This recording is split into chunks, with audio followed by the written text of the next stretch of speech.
Na wasalimu katika jina la Bwana wetu Yesu Kristo.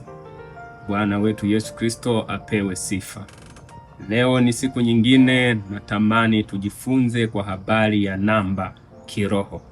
Namba kiroho.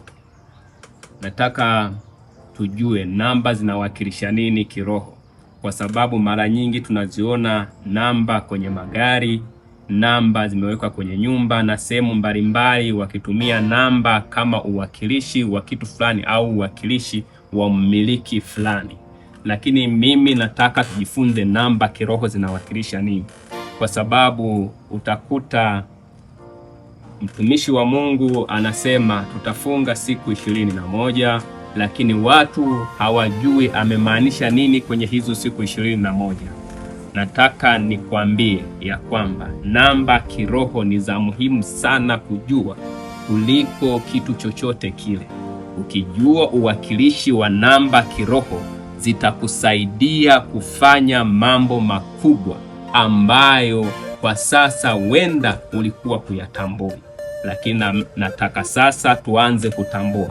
Tunajifunza kwa habari ya namba 1 kiroho.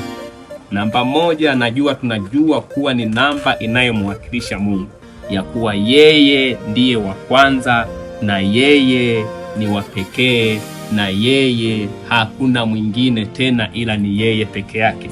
Hiyo inawakilisha kwa namba 1. Mwanzo wa mambo yote ni yeye alikuwepo.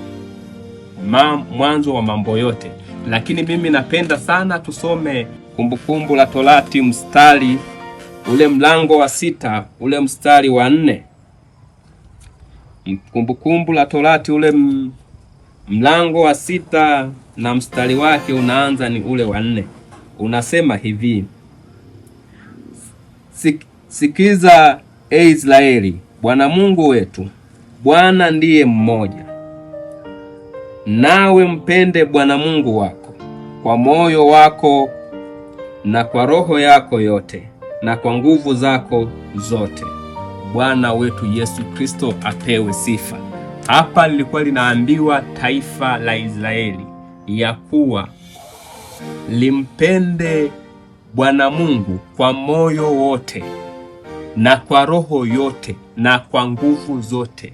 Yaani, mpenzi mtazamaji wangu, kumpenda Mungu kwa moyo wote, kwa roho yote na kwa nguvu zote ni kwa sababu yeye ni wa pekee na yeye ndiye mmoja tu. Hakunaga mbadala wa yeye mahali popote pale, wala hapana mwenye uwezo tena kama yeye mahali popote utakapokwenda. Ndiyo maana namba 1 amepewa yeye aliye mmoja tu, anayejitosheleza. Yeye anawakilisha utoshelevu wa mambo yote upo kwake.